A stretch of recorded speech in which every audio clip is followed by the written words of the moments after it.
नमः संस्कृताय। नमस्कार छात्रों, हम नीति शतक ग्रंथ का अध्ययन कर रहे थे। इसी क्रम में अगला श्लोक किस प्रकार है वो आज हम देखेंगे। मैं डॉक्टर रवि, सहायकाचार्य ऋषिकुल संस्कृत महाविद्यालय गुरुग्राम से।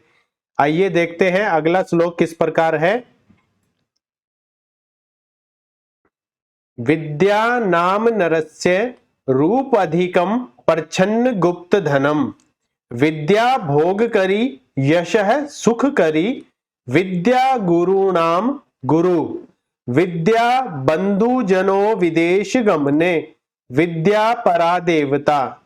विद्या राजसु पूज्यन्ते न ही धनम। विद्या विहीन पशु। इस प्रकार आपकी परीक्षा में ये श्लोक दिया जाएगा और आपसे इसकी सप्रसंग व्याख्या करने को कहा जाएगा। तो किस प्रकार करेंगे वो हम जानेंगे। ये बहुत ही सुंदर श्लोक है, विद्या की विशेषता बताने वाला श्लोक है। इसको आप सहस्वर इसका वाचन कर सकते हैं। देखिए किस प्रकार करेंगे। विद्या नाम नरस्य रूपाधिकम प्रच्छन्न गुप्त धनम। विद्या भोग करी यश सुख करी। विद्या गुरुणाम गुरु। विद्या बंधु जनो विदेश गमने। विद्या परा देवता। विद्या राजसु पूज्यन्ते न ही धनम। विद्या विहीन पशु। इस प्रकार इसका सहस्वर वाचन कर सकते हैं। इसके उपरांत आपकी परीक्षा में किस प्रकार इसका उत्तर लिखेंगे।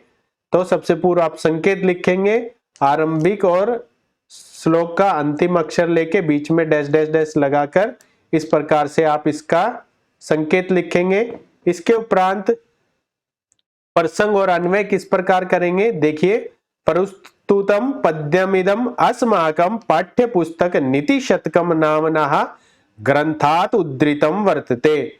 प्रस्तुत पद्य हमारी पाठ्य पुस्तक नीति शतक नामक ग्रंथ से उद्धृत किया गया है।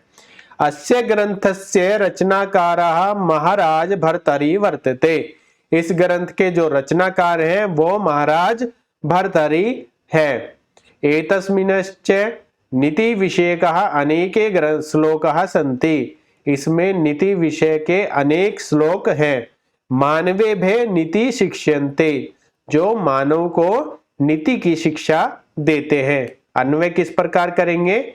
विद्या नाम नरस्य अधिकम रूपम अस्ति प्रच्छन्न गुप्त धनम अस्ति। विद्या भोग करी यशः सुख करी अस्ति। विद्या गुरुणाम गुरु अस्ति। विद्या विदेश गमने बंधु जनः अस्ति। विद्या परा देवता अस्ति। विद्या राजसु पूज्यन्ते धनम न ही पूज्यन्ते। विद्या विहीन नरः पशु अस्ति। इस प्रकार आप इसका अन्वय कर सकते हैं और अन्वय के अनुसार ही आप इसका अर्थ लगा सकते हैं। विद्या नाम नरस्य अधिकम रूपम अस्ति, अर्थात जो विद्या है वही जो नर है, पुरुष है, जो मनुष्य है, उसका सबसे उत्तम रूप कहा गया है। परछन्न गुप्त धनम, छिपा हुआ गुप्त धन जो है वो विद्या ही है।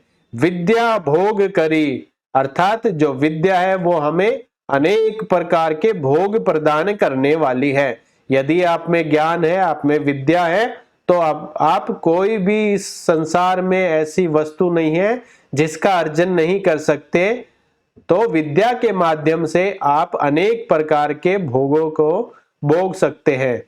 विद्या यश करी, विद्या जो है वो यश प्रदान करने वाली है, आपको कीर्ति प्रदान करने वाली है। सुख करी, अनेक प्रकार के वो आपको सुख प्रदान करने वाली है। जब आपको जो ये भोग वाली वस्तुएं मिलेंगी, आपका जो यश है वो चारों तरफ फैल जाएगा, तो आपको सुख की अनुभूति होगी। अन्यथा अन्य प्रकार से भी अगर आप में ज्ञान है तो आप जो सांसारिक वस्तु है उनकी उपेक्षा करेंगे और जो पारमार्थिक वस्तु है उसको उसको जानना चाहेंगे, उसके विषय में दिन रात चिंतन करेंगे। विद्या गुरु नाम गुरु, अर्थात जो विद्या है वो गुरुओं की भी गुरु है, क्योंकि गुरु जो है वो भी विद्या की ही पूजा करते हैं, इसलिए विद्या गुरुओं की भी गुरु है। विद्या विदेश गमने बंधु जन अस्ति, अर्थात विदेश गमन करने पर, विदेश जाने पर जो विद्या है वो आपकी बंधुजन है, मित्र है, सखा है। क्योंकि अगर आप विदेश गए हैं और आपको वहां पर कुछ चीज वस्तु की अपेक्षा है तो आप विद्या के माध्यम से ही उसका अर्जन कर सकते हैं, इसलिए विद्या को मित्र के समान बताया गया है जब कोई विदेश जाता है। विद्या परा देवता, अर्थात जो विद्या है वही सबसे बड़ा देवता है, सबसे उत्कृष्ट देवता है। विद्या राजसु पूज्यन्ते, जो राजा इत्यादि हैं उनमें भी विद्या की ही पूजा की जाती है। धनम न ही पूज्यते, धन की पूजा वहां नहीं की जाती है।